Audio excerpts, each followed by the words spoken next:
So let's just be honest. I'm in the marine industry, and if you want to make $1 million in the marine industry, you start with two Two. million bucks.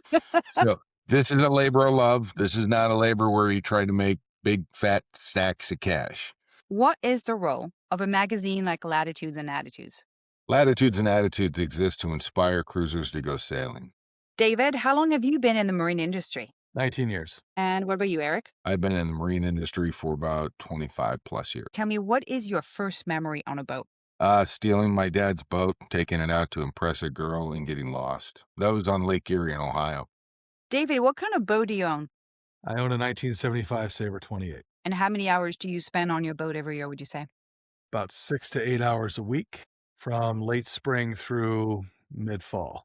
Now, something tells me you also do some sailing. What kind of sailing do you do? I race sailboats. I race on a J33 on Tuesday and Wednesday nights, the old-fashioned beer can racing. You can be a powerboater and a sailor. Yes, you can be.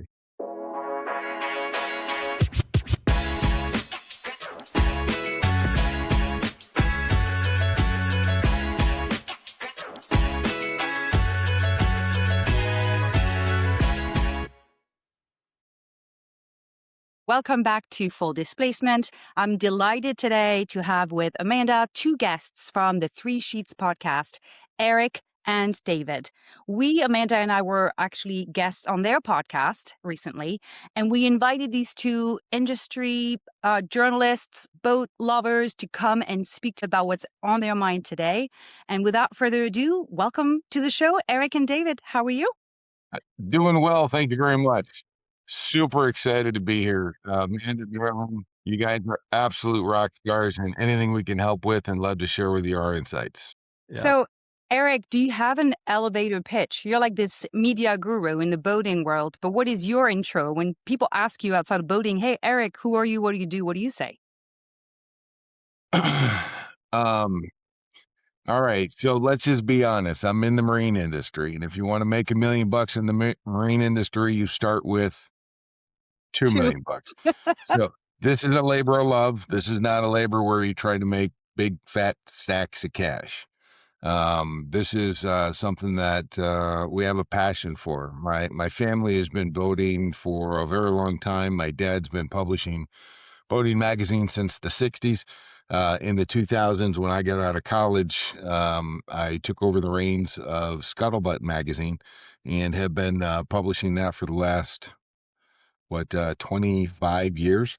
And about 4 years ago, we purchased Latitudes and Attitudes magazine. And that's where my whole world went upside down. And I've been going crazy ever since. But my wife also, she heads a digital ad agency called Marine Marketing Solutions, solely focused on the marine space. So we're all about the marine industry here, reporting on it, enjoying it, and offering our 2 cents on what it's all about.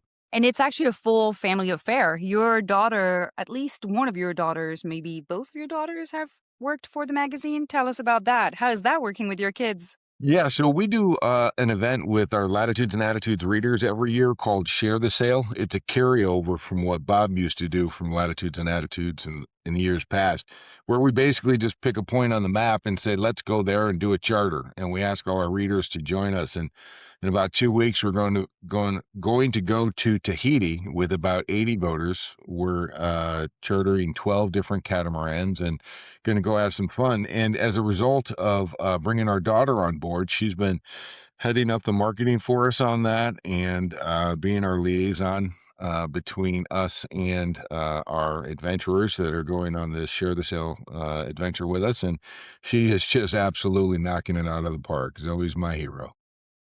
That's great. Can we hear from David next? David, how did you get here? I'm not sure. How do I follow that? I kind of fell into the boating industry by accident back in 2008. I was working on a product line, a natural product, developed a brand called Canberra, the Canberra gel, and got a call from a mega yacht supplier in Fort Lauderdale that asked if it would work on the ventilation system of a super yacht. And my first question was, what's a super yacht? And now I'm here. That's that's the short story. But along the way, I mean, I really just learned the boating industry starting in 2008, doing boat shows. Started walking Newport, walking Annapolis, go out to the old Strictly Sail. We all remember the old Strictly Sail shows that existed. I wish they were still around. Yeah. Um, pre-COVID and all that. And I mean, I was really familiar with Latitudes and Attitudes magazine. I was an advertiser in the book for a while. I also work for a company out of California called Force Bar Products, which makes, sailboat hardware and stuff. So I was actually working the Fort Lauderdale Boat Show back in 2009, I think, and Erik came walking down the aisle trying to sell advertising. And how'd that go, Erik? Did you I sell was, them? No comment. but it turned out to be a great partnership with his publication and learning the industry. And when the opportunity came up to take over Latitudes and Attitudes, Erik came to me and said, let's do it. And we've been doing it. It's been incredible. We've been growing the heck out of this thing. I wanted to ask a question of Erik first before we dig deeper into today's conversation. I'd like to hear about a time when you almost threw in the towel, but you didn't because boating is such an awesome industry and we all love it so much. Can you reflect on one of those times where it was just really tough and you had to hang on? Yeah, so this morning I'm hanging out in my jacuzzi smoking a cigar and I'm thinking to myself, why in the heck am I even doing this? I just don't understand it anymore. It's just it's hard. No. So it's not an option. When you're in the marine space, you don't change industries, you change shirts with a different logo on it.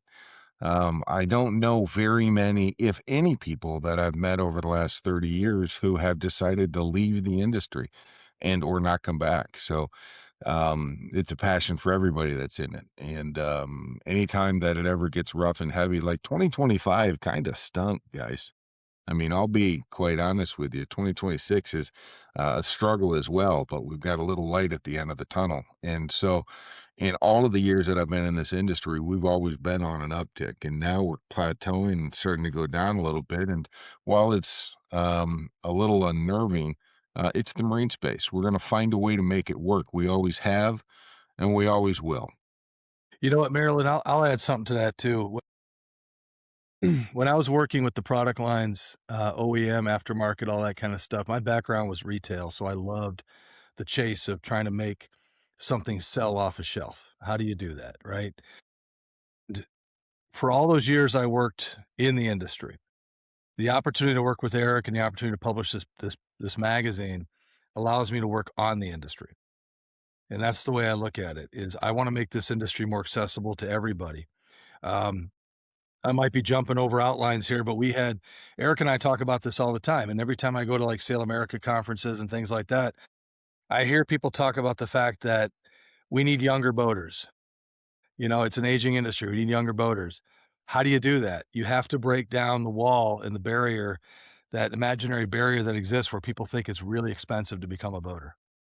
You know what I mean? Well, the truth is it can be really expensive. Before we go Sure. there and reflect back on that episode with InfoLink and all the things we learned, Amanda, you want to say a word about our shared passion? It turns out 2025, yeah, it kind of sucked. That's when we launched our company and we're still here. But Yeah. we did it from our heart. Both Marilyn and I have humble roots, where our boats were definitely under the threshold of what we as brokers now would want to work with and help someone into a boat. My first boat was $38,000. Marilyn's was slightly above that, but not much more. And that being said, we were those people who had a passion that wanted to be in this industry, get out there boating, and we had to start with humble roots. And we understand that a lot of people are coming from that same point. And the marine yacht brokerage industry really does cater to a crowd that is affluent. There is a complete disconnect in a certain portion of this market that's not even catered to, that is not helped in any way, shape, or form. And we brought you guys on today to help us not complain about certain platforms that are out there, but to explain what's happening behind the scenes from real people, from real boaters, because you guys are the ones that are dealing with them, that are hearing from them, that are getting the feedback. Us as brokers are hearing about it a little bit, but remember, we're in that segment that is the affluent. We're not even touching the largest class that we'll get into a little bit more.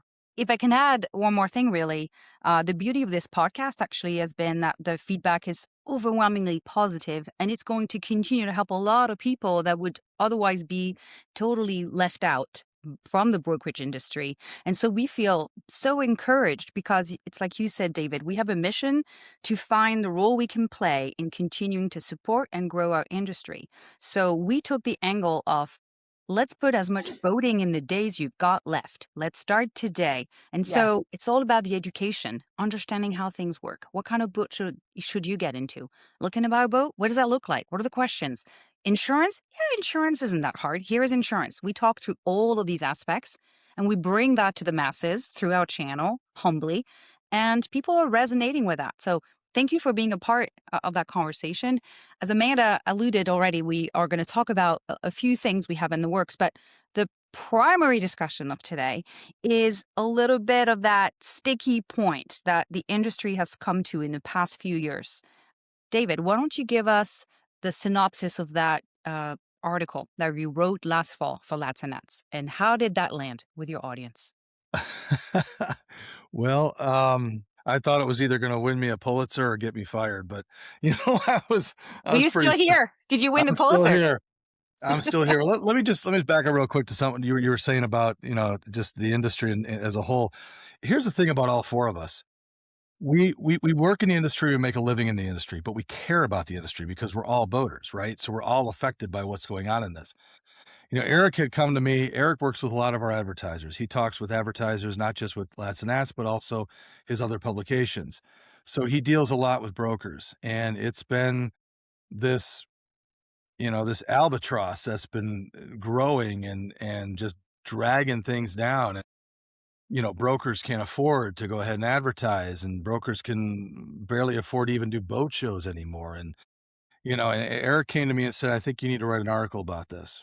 So I started doing some research for it, started talking to some people, went back to the source, and started diving into it. Listen, I learned a lot about it too in the research for that article. I learned about what's going on with everything. And one of the major alarming things for me, I love boat shows. And we've talked about this before. I love going to a show. I like just the energy of a show, not just seeing friends and colleagues and whatever, colleagues who have become friends, but it's like just the energy surrounding it. And not just that, but there's beauty. There's beauty in these gorgeous boats everywhere, right? And if brokers can't afford to put boats in boat shows, then the boat shows are going to die. I mean, you can't sustain a boat show on products and services alone and, Cutco knives and, air purifiers and whatever, and massage therapy. You got to have the real stuff, right? Yeah. So yeah, that's kind of what the genesis of the whole thing was. Let's investigate it further. I'll make sure to link to that article actually in the description below for our readers, watchers, listeners to catch up on. But the TLDR, right, if I can put it this way, is the cost to advertise on the major listing platforms has gone through the roof. Brokerages that were looking to advertise their listings are seeing their bank accounts depleted strictly by just paying to play the game. Meanwhile, the service that these platforms offer hasn't changed significantly. The lead generation has not gotten better. Amanda, you can speak to this. You have been doing this for over 10 years now. Yeah.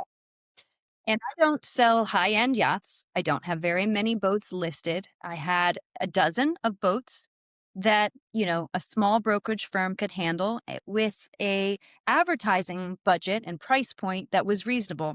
And then over the past 3 years, that advertising budget was doubled and then doubled again and then doubled again. And then the fragmentation within the industry made sure that you had to advertise not just only on Yachter and now on Yachtway and now on Rights Boats and now on all of these different platforms just to try and get the same eyeballs that were maybe on one place, but now no one knows where to go. Basically, 85% of the brokers worldwide have listed on Yacht World. And that kind of dependency made the whole industry vulnerable. How do we dig ourselves out of this trap and move forward with an industry that we're all passionate about? Like, boating's not going away. The problem ultimately, though, is that because the response to those price hikes has already led to fragmentation, it's Yes. now really hard to bring everything back together. So what Absolutely. David's assessment was is, oh, there's all these great solutions on the platform. Are they going to succeed? Well, the minute you kind of dilute the whole game, it's harder. Buyers don't know really where to look for boats and not miss anything, because that doesn't exist, by the way. It's gone. You kind of have to look multiple places now. The cost continues to go up because you have to pay for these multiple platforms. David, I can tell you one thing. You had highlighted Yotter as one of the opportunities. That's the industry initiative. The very problem with Yotter is that they haven't gotten the adoption rate that they needed, and they are not really pushing hard to get to where they need to be. And as a result, it's kind of stalled. Like, the number of listings when you look, I wish it were better. We have been advertising our listings there. We can all comment on performance of leads as brokers. Ask a broker on the dock. They will tell you. You have to now find a way to generate your own audience and eyeballs and leads. So, where does that leave us? Well, to back up to what you had said earlier about like what was our readership response to that particular article, it was largely positive. It came out right before the Annapolis Boat Show. I found it interesting that several brokers that, quite frankly, didn't really pay too much attention to Latitudes and Attitudes magazine were suddenly coming over to our booth and saying, "Hey, well done. Thank you for highlighting this. Thank you for shedding a light on it." And well, look, we're not the only publication that did something about this. There's been some other articles. You know, Marilyn, I know you were referenced and interviewed for a couple different ones. I just, look, at the end of the day, what I was looking at is I wanted our readership to understand that there were other places they could go look for a boat. They did not have to go to Yacht World. And a lot of these smaller brokers are struggling to survive because of the costs to list their boats. Go directly to some of them. Go to some of these other sites. Support these mom and pop brokers, as I would call them. Okay. That's what we were kind of hoping maybe our audience would start to pay attention to. I mean, quite honestly, someone wants to buy a boat, they don't give a crap whether they're just going to go look for a boat, right? But some of the stuff that I had found out was that a lot of the listings were inaccurate. There was misinformation. Pricing was different across different platforms. Photos of the boat were even inaccurate on many listings. So it's like, how can you, as a buyer, how can you trust where the hell you're looking for a boat? How do you know? I mean, short of sight seeing, like going to a yard somewhere and looking at a boat, you have to trust what you can look at through your computer screen. And if you can't trust it, then where do you go? What do you do? Yeah, I can't tell you how many times I've heard clients say, I went to go look at this boat and it was nothing like it was advertised to be. Maybe those were photos from 8 years ago when the boat was great, but they get there and it's all covered in green moss and had been sitting there forever. So it was inaccurately represented. And there is no policing body behind there to then follow up because it's basically paid for by the people that are putting the listings out there. So they're not going to police themselves, obviously. And it's much harder to manage all your inventory in those different places, David. Why are the prices different? Because now the broker almost have to have a full-time admin just to manage their listings. We have a full-time admin. Yeah, Almost. prices do change, and you start with a certain listing price, and a lot of the times you're going to have to lower that price before someone comes to the table.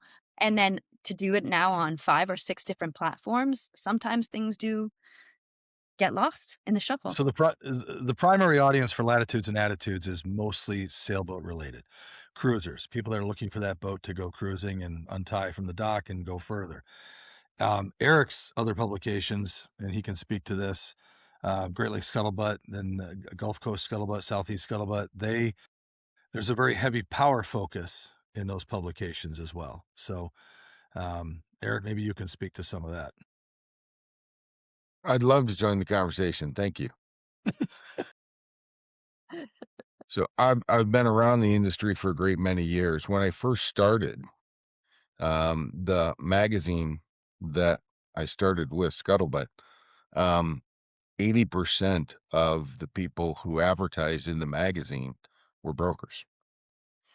And they used to put together all their lists, put them inside of the magazine, and it would just be page upon page upon page of brokerage listings. And then every so often you might see a really avant-garde advertiser put a boat on his brokerage listings, a picture of a boat. So the technology was available at the time that you could take a picture and recopy it in a magazine. So we started doing these wonderful things like putting in different styles of boats that these brokers were offering, and then just putting a brokerage listing section in the back part of the boat. So I think that what has happened over the years is that people have drank the Kool-Aid. They really believe that the only solution as a broker to be able to connect with boaters is through the internet, is through computers. They're assuming that everybody's in their gym shorts, drinking coffee, looking at their computer, searching for boats. And that's the way that it's going to be for everybody. And what Yacht World did early on was they started creating websites for these brokers by getting their business. And now they've got brokers that are dependent on their company so that they could have a website. Yeah, that's true. So the culmination of all these things have led to everybody thinking, like, if you're in a mine shaft and you've got a vein of gold that you're digging your way out of there, and you're ignoring all the other gold all the other gold veins that are around you, because you're only digging in one. And then you've got everybody and their brother digging that same vein. So the competition is heavy. The resources are light. The number of people who actually buy a boat through the internet is sparse. So everybody's focused on that, and they're all competing with one another. And no wonder some guy who sold the pickaxes comes along and makes all the money for everybody, because you can't mine without the pickaxe. So that's kind of the challenge. They're not seeing what else is out there. And what used to be out there before, I've talked to brokers and dealers that sells 50% of their entire year at their one winter boat show, at one boat show. And relied on the local and regional advertising that they did to engage with those communities through print, radio, TV, whatever it was, those individual communities, and more of a grassroots than nuclear fallout. And there are still a lot of brokers that are out there that would like to do those things, but they can't because they're handcuffed. They have to have their boats on some boats group website, whether it's Boat Trader, Yacht World, or whatever, or with all of the competition now for the same thing. There's 20, 30 different brokerage sites that are out there. They're all looking for this magic silver bullet solution, and it's not there. It's just been diluted through the competition. So that they might be able to pay the bills, but the bills that they're paying is to the company that's running their listings. They're not making anything more.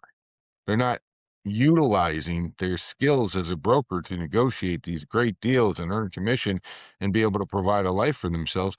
They're paying for somebody else's Rolls Royce. And that's just my opinion. Some of this works, don't get me wrong, and it has been for like the last 10, 15 years to a degree, but it's getting worse and worse and worse and worse. And now, unfortunately, the boaters are the ones that are being affected by this. It's not just the dealers losing money in their own wallets as a result of this, but the boaters themselves have less options, less choices, are limited to the variety of online platforms that are out there, and only them. They have no other ways unless they go by marina and look for a for sale sign. Yeah. One of the things we call it, Marilyn and I term it the lazy broker syndrome. Basically, what's happened from these internet platforms is the consumer who is selling their boat demands that their boat be listed on one certain platform. And if it's not there, they will pull their listing from that tiny, small mom and pop company and put it with one of these bigger companies who can list their boat on this big platform. We can name them Yacht World, right? And we've seen this happen over and over again. I've seen brokerage companies who actually boycotted the big boys and moved on to the Yachter platform and lost brokers who worked for their firm because of this fact, because the sellers demanded that they were on this one platform because they thought that was the end all be all. I can tell you this, some of our leads come from the big platform. Most of our leads come from the stuff that we generate and do ourselves. Some of our leads come from the other fragmented platforms. You have to do more than one, and you can't just sit back, put your listing on Yacht World, and then expect to get calls. And that's the lazy broker syndrome that people have fallen into over the last 5 years. And now we're realizing that doesn't work anymore. And it's funny, I don't know if people know this, and I want to expel this, and I don't know if you guys even know this. On the back end of each platform, so you have the forward-facing public platform that's called Yacht World, that everybody goes to yachtworld.com and looks and browses through the listings. The back end that brokers pay to see a lot more information than what they actually put on the public-facing platform. And it's broker to broker. And we can see if a boat is open for co-brokerage or closed to co-brokerage. The public doesn't see this. So let's say you're looking for X yacht, okay, a 27-foot Boston whaler. And you go and you know your client is looking for this and you're looking on Yacht World and browsing for that perfect Boston whaler for your client. And you come across one that says closed for co-brokerage, okay? But it's the perfect boat that your client is looking for. Guess what? For me as a broker, and it's not my listing, that means I can't make any money if I actually try to bring the buyer that I have for this boat. And it's funny that 66% of the power boats under 200K listed on this large platform are closed to co-brokerage. And the public doesn't know this. I would even go further to say the sellers often do not know this because some brokers are not very transparent or they don't take the time to educate, whatever their reason is. Erik, if you're selling a sailboat and it's $110,000, that close to co-brokerage setting may not be as high. I think it was closer to about a third. But still, you need to know, Erik, if your broker has opened the listing to co-brokerage, because if not, it means that this broker is trying to find a buyer by themselves. And it's much harder to do. But we don't have these conversations. Most people we talk to have never heard of co-brokerage. So we start by explaining. And if today someone has a boat listed anywhere, you should ask your broker today, is my boat open for co-brokerage? Something that you mentioned in your podcast with Peter and your conversation when you and I had talked before.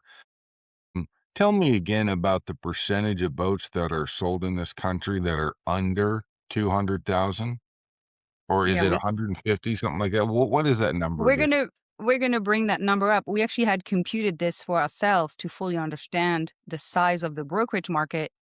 It's around 96% of boats sold are sold without a broker because their price points do not make them desirable for brokers to chase. Well, I was just going to say that's my point. If you ask anybody that's listening to this podcast to please stand up if you have a boat that's under 200,000, you're going to have the vast majority of people out there standing up. Those people are ignored because they're not going to, the brokers are not going to make as much commission on those people. So what happens that 96% of all the boats that are out there that need help in moving their boats? This is the real problem, the huge elephant in the room that nobody is addressing. Now, I will say one thing about Yachter. IYBA, the International Yacht Brokers Association, created this platform called Yachter, and it was the Great White Hope. Everybody wanted to get behind it because it was all the brokers in the country saying, okay, we will build this incredible platform so that we don't have to rely on spending all of our money to some huge corporation that is run by Private investors that equity. are only looking for, dollars, and don't really care about our industry. So Yachter was created as a result of that. It got so close, just so close, but it fell short just at the last minute. They didn't have a sold boats model. They didn't have really the Exactly. back end that needed to be accompanied like this other. We don't have analytics. We cannot tell our clients how many people have looked at their listing, how many clicked, how many did this and that. We know, and it's not very good, on Yacht World, our average click-through rate is under 1.5%. But I can't compare to anything.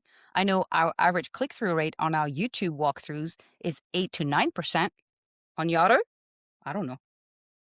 Well, I guess what the point is, all in all, is that everybody acknowledges that there's a problem. There's a massive No, problem there is. with how Agreed. boaters move their boats nowadays. And for people like us in the industry, where it's our job to connect boaters with boating businesses, we're pulling our hair out. You can see I have very little hair left because I'm pulling it out, trying to figure out how I can actually help the boaters to enjoy their boating lifestyle more.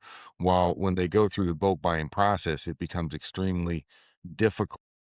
Granted, a lot of the brokers are putting on a happy face and the boaters don't even feel it, but we're getting to the point where the boaters themselves are going to start to feel it. And that's kind of the frustrating thing. So really, I'd love for you guys to talk more about how do you affect a change for people with boats under 200,000 that are getting ignored because of what's going on in the marketplace.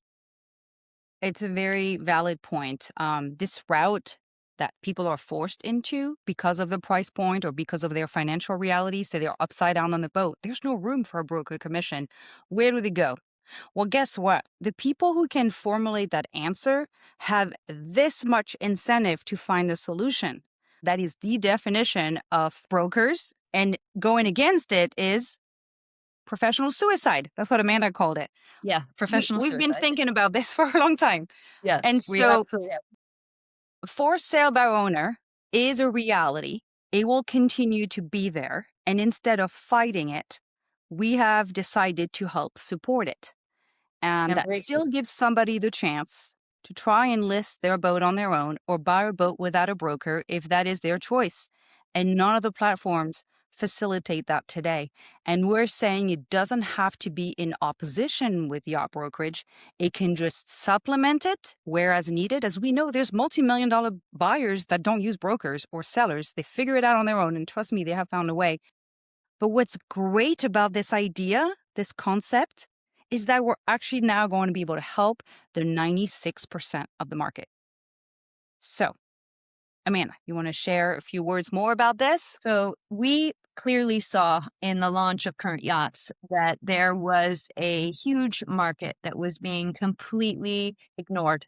The majority of the market, the people, the average boaters, the people like Marilyn and I, when I first found my boat, I went to sailboatslisting.com. I don't even know if it's still up. I think it is, but there are ghost listings on there that are probably still up and for sale from the time I was buying my boat like 10 years ago. So outdated and so old.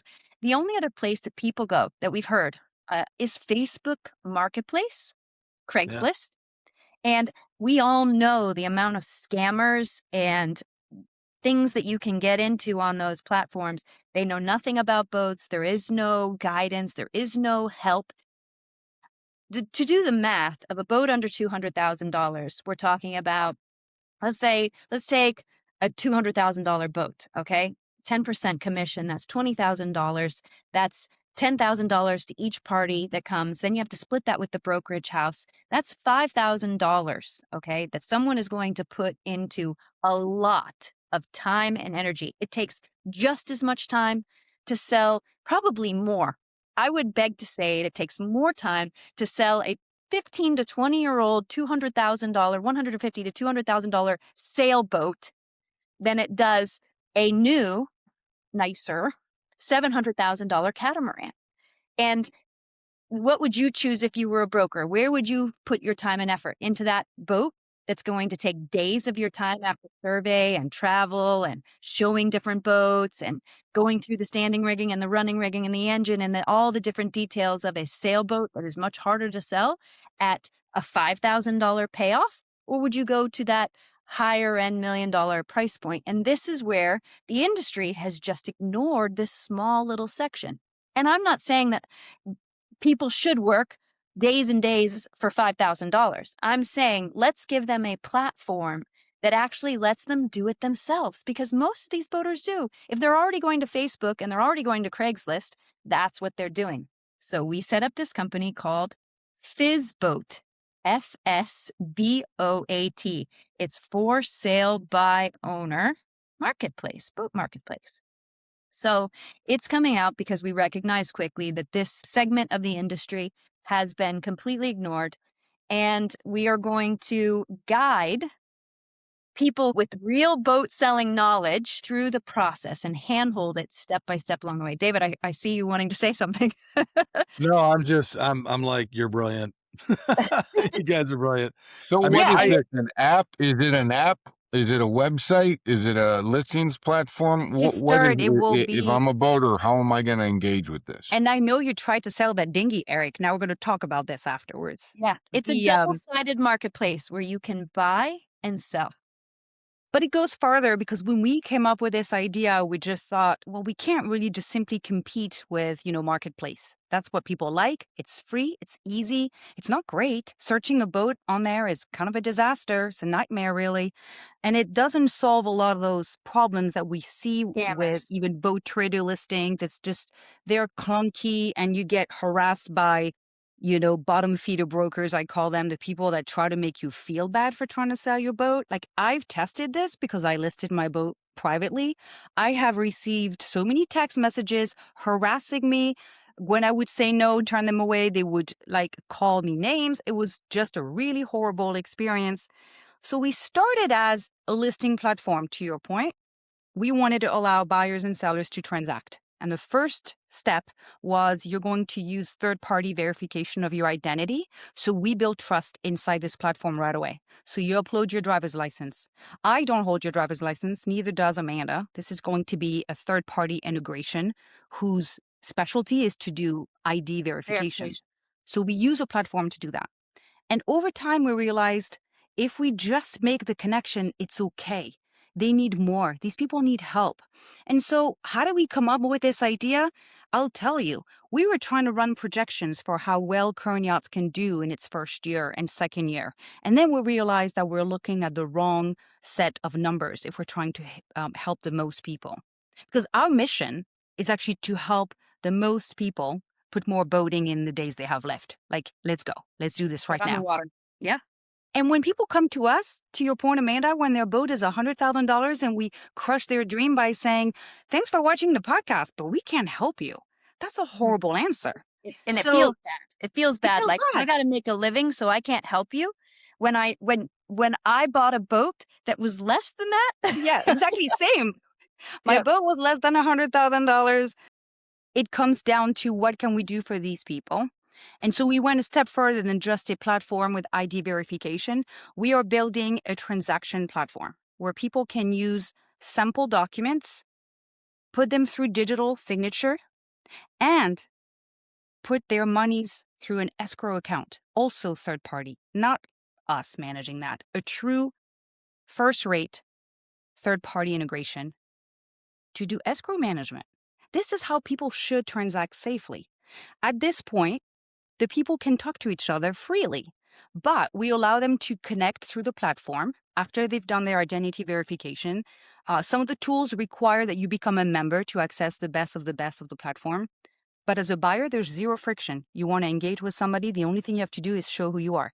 My name is Joe Schmo. Here's my ID. I'm real. I'm going to message the seller because I want to buy his boat and he's down the street from me or he's the next town over. So we wanted to make it easy for those who know what they're doing, and we wanted to make it easier for those that don't. And step by step, whether you're preparing an offer, have submitted an offer and got a counter, are scheduling a survey and a trial run, or negotiating post-survey, we're guiding you. We're like, hey, you're at this step. This is what comes next. Do you want more help? And actually, through this, we also taught, and actually, my husband is the creator of a large language model that we taught how to sell boats to.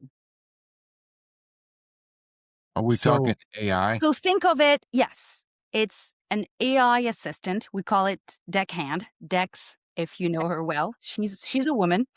She's going to guide you through the steps. And it's really remarkable. Does she have a British accent? Not at the moment, no. No, darling. I'm sorry. I had to throw that out there. But that's it. How do we demultiply what we know without being involved in every transaction that we cannot possibly manage? Again, there's hundreds of thousands of boats that change hands every year. We can't possibly help them all in a cost-effective way. And to wrap things up around this service-based, a la carte services, the AI assistant is great. It gets you 90% there, but it's not perfect. We all know the disclaimers. AI can make mistake. So then we offer a broker on-call service where people can schedule a call with somebody like Amanda, myself, Austin, other folks from the team, and we call this Call a Broker. It's $99 for 30 minutes. Hey, the AI told me ABC. I was going to do XYZ. Is that cool? I pulled this data. What do you think? And for 30 minutes, if you're prepared, you can get all of your answers checked out, your strategy verified.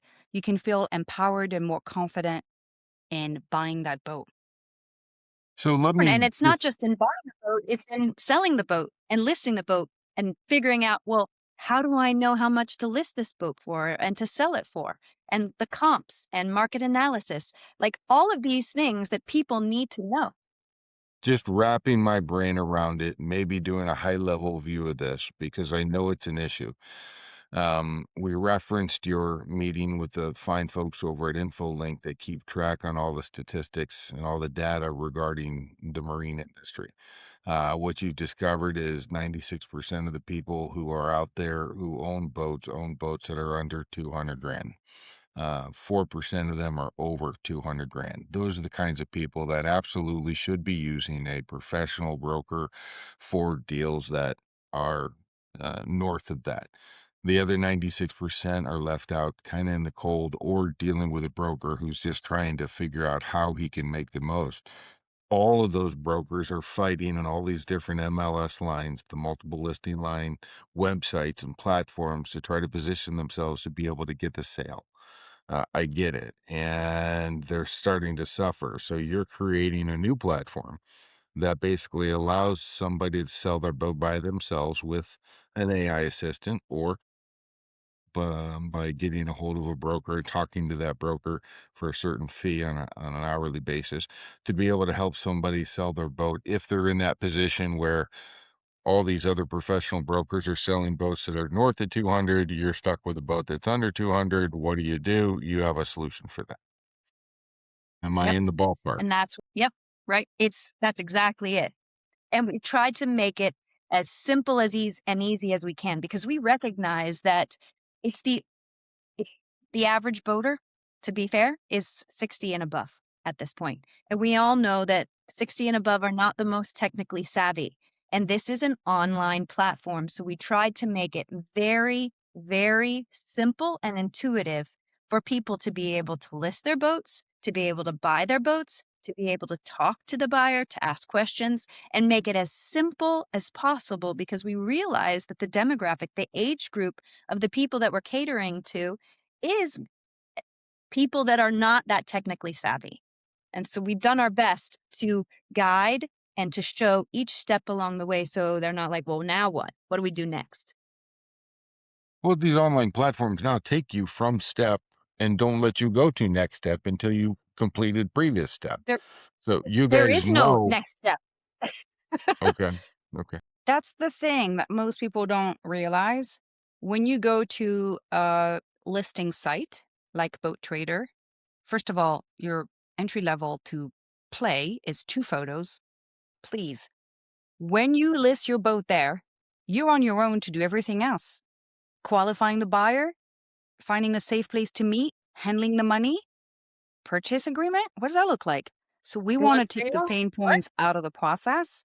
And we're actually encouraging people to keep their boats listed on Facebook Marketplace if they like the exposure. Simply direct a potential buyer to the FSBOAT platform where that listing already exists, and the person can submit their offer and take it from there. So it's a set of tools, it's a process, it's as much as you want it to be, and it's very affordable. So, I mean, give it a try. Go to FSBOAT.com and tell us what you think. Is this Yeah. a brand new thing, like talked about first on this particular podcast? Yes. That's what we're Actually, it is. see? That's Breaking news, baby. Breaking news. For some reason, Erik and I always end up talking about breaking things. We had an interview we did on our podcast with our buddy over at the National Hurricane Center, and it's a brand new item that the National Hurricane Center had just come out with, like the day we did the podcast, and we're like, breaking news, breaking news. Yeah, it is. Yes. No, I'm excited for you guys. I think it's fantastic. When are you going to have it out in beta phase so people can go out there and try to use it? So by the time this episode will be published, the beta will be open by invitation. If you catch this recording later, you may already be in the first iteration of the FSBOAT site. So go check it out, FSBOAT.com. The FSBOAT concept resonates with a lot of people.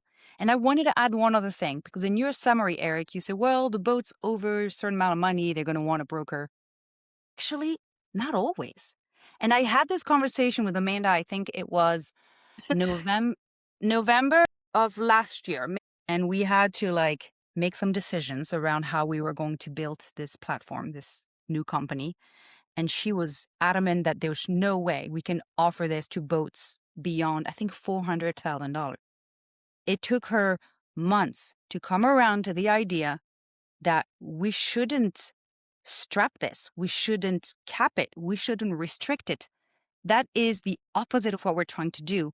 But for the your opposite. broker to accept that we're going to voluntarily give up that piece of the pie, if the person wants to do that, It's a let lot of- them. Yeah, let them do it. A I guess lot of this is a people we matter- expect will change their mind and come to a broker when they realize, oh, it's a lot and I don't know what I'm doing. But some actually do know in their defense. They know what they're doing. Let them give it a try. It's just numbers, right? I mean, if it's $432,000 or it's $42,000, it's just another zero on it. All the steps to exchange the title Exactly the from same. one person to another is the exact same, whether it's 43,000 or 430,000. Is that Yeah. correct? Agreed. Okay. It is. So there is no limit on the other correct. side. Yeah, the FSBOAT platform has no commission, to be clear. You pay to advertise your listing. If you are a seller, it's $49.99 a month at time of recording. There is a membership option to give you access to some tools that are pretty darn amazing that we pay for to put them on and manage the output. So like data verification, online signature, those are services that are paid for. That membership is less than what you pay at West Marine when you go buy a new impeller. Like, come on. We're talking $6.99 a month. $6.99 a month. And then after that, you're done. There is one caveat, which is that there is a fee to use the escrow service, and it's dependent upon the price of the boat, and that is on the buyer side. But if you're buying a boat, you want to pay that few $100 because that is your protection. You can't step away from that. A lot of people don't understand the risk they take when they hand out, cashier's checks, or they cash in a cashier's checks and then don't realize that it was fraudulent. Like the source of scams that exist out there is so wide. We're saying, listen, the quickest way to eliminate that is just put your money in an escrow account, and it's managed by milestones. So once, due diligence is complete, that's it. You just can release the funds. If the boat was being financed, no problem. The disbursement will take care of the loan. So the seller's boat will be free and clear. And the buyer's got his boat. Everybody's happy. And it's Can I ask you completely a quick safe. And it's question? not us doing it. It's a third-party company. Just a real quick question. All right, devil's advocate. You ready? Let's say I'm a broker and I've got 50 listings and I don't want to spend the $6,000 a month that these big multi-listing platforms are going to charge me. So I find out about what you're doing. So I'm going to go on there and I'm going to create for sale by owner for each one of my 50 boats and try to use your platform commission free to connect with buyers. Can I do that? We recommend the sellers does this because the seller has to upload their identity and their ownership documents. And the premise behind fair, transparent communication is a buyer came here to find a for sale by owner. But there is an option when the seller creates their listing, they can tick a box that says, my boat is listed with a yacht broker. We're totally opening that up to them because why not? You're free. It's your boat. There's two different topics that we're talking about. One is how unfairly the industry is currently having to exist with these elephants in the room. It's affecting the people who are trying to buy boats or sell their boats. Yep. Therefore, a Yep. solution is FSBO. What you guys are doing in order to help the vast majority of people who are out there with boats that are under 200 grand, and being ignored by the brokers because they have to make big commissions in order to pay Boats Group. If we bring all of this home, the cost to list boats has gone up. Buyers are feeling a ton of pressure. We saw from that podcast with InfoLink that the new boat sales are down, that the percentage of the population that owns a boat is down. The cost of boating is so high, we're driving people away. We're saying that we're bringing a solution to those with the smaller boats that just don't have enough money in a boat to pay for a commission, and we're giving them a platform to transact freely. Does that solve the brokerage problem? No, we still have brokerage listings at Current Yachts, and we will continue to serve the clients that want support. We truly believe that will actually never go away because the population that we cater to that wants a broker and respects the work of the broker has zero interest in doing it on their own. They realize that there's real value there. And I believe that's to be the case. I am not creating a platform to kill Current Yachts. On the opposite, I'm giving an option for those who have smaller price point boats, who are hurting, who may be underwater, who need to figure it out and need more help and are not getting the help that they need in the price point or in the place that they are today with their boat. Could I solve the boat listing problem? I probably can't. There's so many actors. Marine Source, Yachter, Yachtway, Right Boat. It's like too late. But to come back to Amanda's point, and I'm a marketer, right? So I'll tell it to you straight. There's no magic formula. There's no secret sauce. But there's one thing that brands, dealers, brokers must do is to create their own voice, their own messaging, to connect and find that audience and build the trust. So when we talk about how do we find these eyeballs, we're all about education. Find what it is you want to do. Maybe you're about community. Put on great events where boaters gather. You'll find your people there. I think we need to stop thinking about the online yellow pages. That's not how it's going to work anymore. I heard a podcast the other day from a marketer, and she was saying that brands and services need to start thinking of themselves as a media company that happens to offer a service or product.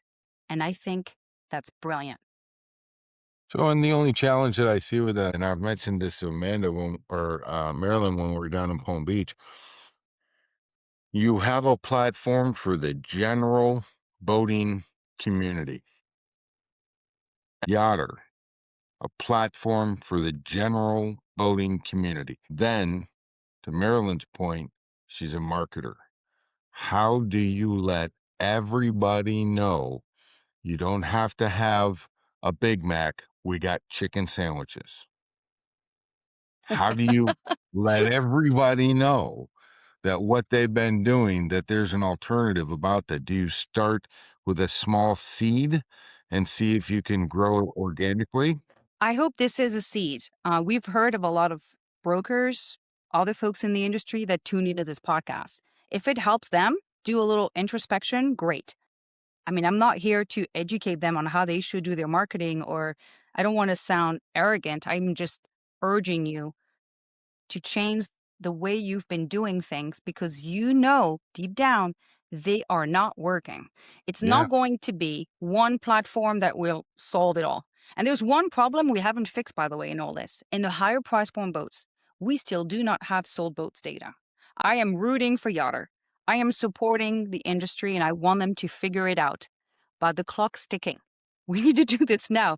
I can't make this data up. I don't own this slice of the market, and nobody will. We need to play nice inside one primary platform that has the interest of the yacht brokerage community at heart. As far as how do the other brokerage companies and dealers figure this out, you got to do a lot of thinking and trial. Like, you have to try things you haven't done before, step out of that comfort zone. It's amazing the kind of connection you can create when you put yourself out there, and whether it's events, as I was saying, building a community, social media, at the boat show, creating a presence. I want David to talk about the event that you guys put on at the Annapolis Boat Show. Exactly. That was incredible. That was incredible. This is how you build an audience.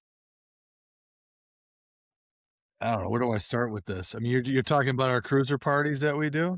Yeah. Yeah. So, geez, I mean, when we took over the magazine, Bob used to have these cruiser parties he would throw at various different boat shows, right? Free pizza and beer and that kind of routine. We wanted to do something for our cruisers, but more specifically for our subscribers, more specifically for our advertisers, the people that are investing not only in our publication, but in the industry itself. Okay. We wanted to give back to that crowd.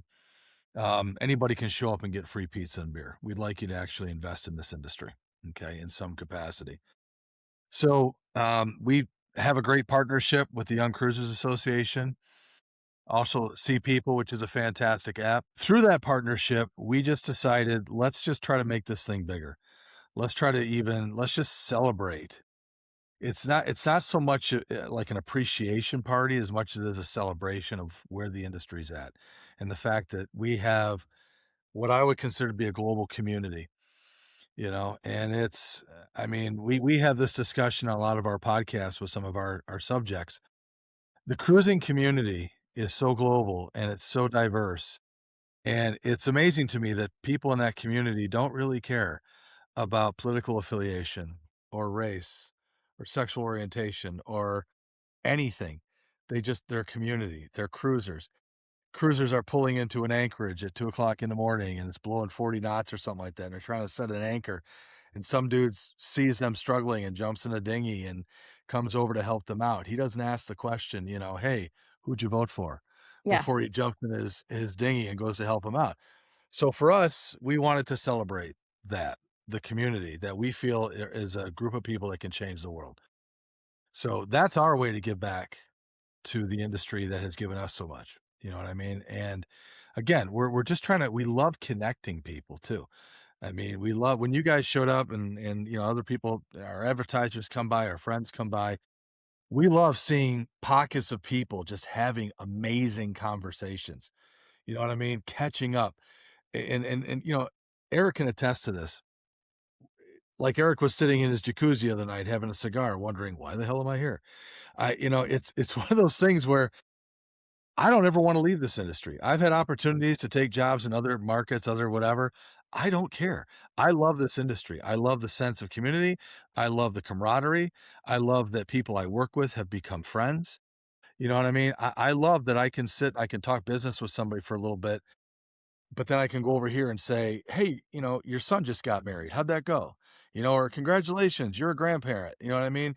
And this is, you guys know this. I mean, what am I preaching to the choir here? This is a great industry to work with and operate in. And I applaud everything that you're doing with what you're doing right now. Because going back to the beginning of this conversation, certain things in this whole situation need saving. They need fixing.